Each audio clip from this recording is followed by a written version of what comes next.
In Greek mythology, the inspirational goddesses of literature, science, and the arts are the Muses. They are considered the center of knowledge created by poetry, song, and literature that were related orally for centuries to its people. Sometimes depicted as one entity or sometimes up to nine, the Muses are the epitome of fine art. In recent culture and media attention, you might have seen the Muses as the five musical counterparts in the 1997 cartoon movie Hercules. One of the first historical sightings of the Muses is in the Theology by Hesiod. The text is one of the first retellings and possibilities of the origins of the ancient Greek culture. In Hesiod's text, cited in the 7th century BC, the Muses were daughters of Zeus, the king of the gods, and the Titan goddess of memory. The Muses brought to people forgetfulness, positively the forgetfulness of pain and the end of obligation. The Muses were seen as grace and beauty, as Hesiod states. They tell of things that are, that will be, and that were before, having their words fitted together as they sound forth.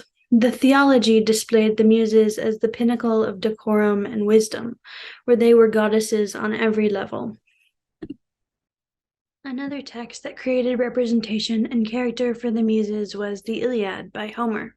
The Iliad was created around 762 BCE, demonstrating the epic lows and highs of ancient Greek culture in war and love. Through the Trojan War, the Muses are side characters that are slowly introduced as goddesses that spread knowledge and hope to those in trouble. Homer introduces them in the preface of the Iliad as he comments on their grace, stating how they flow with so much ease as to make one imagine Homer had no other care than to transcribe as fast as the Muses dictated, and at the same time with so much force and inspiriting vigor that they awaken and rise us like the sound of a trumpet. They roll along as a plentiful river, always in motion and always full, while we are borne again by a tide of verse, the most rapid and yet the most smooth imaginable. There is an obvious nobility when speaking about the Muses through their power and whimsy, as Homer details how they come across the pages of the novel. They are the grace that is missing in the war of the mortal people, and they are introduced early in the story to lay out peace for its narrator. In the third quarter of the 3rd century AD, a Roman marble sarcophagus was created of the epic battle between the Muses and the Sirens. Now present in the Metropolitan Museum of Art in New York City, the art piece encapsulates the power of the Greek Muses. The sarcophagus held the glory of the battle between musical good versus evil, with other Greek gods along the tomb marking the power and position of the Muses. Athena, Zeus, and Hera are seen at the very left of the tomb, watching over the musical contest of the two specimen. By intellect and musical prowess, the Muses are in the middle, defeating the Sirens. The Sirens were the half-women, half-bird creatures that lured sailors to their deaths with their beautiful singing voices. The Sirens are crouched at the very right of the tomb, cowering through the greatness of the Muses.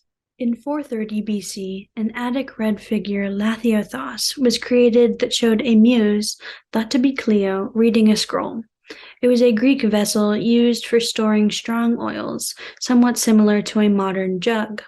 The vessel shows the beauty and grace of the Muses while presenting the muse with the clear image and standard of what the Muses symbolize to the Greek people: music, art, and literature through reading the scroll.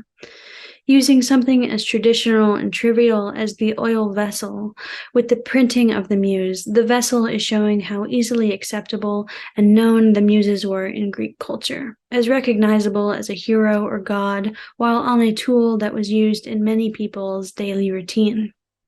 The Greek Muses, in almost all and every account, were the hope and grace behind the Greek gods. They were the voice of reason and the establishment of craftsmanship in moral and immoral behavior. They were able to use song, dance, and art as a milestone to create peace and order that the rest of the gods followed.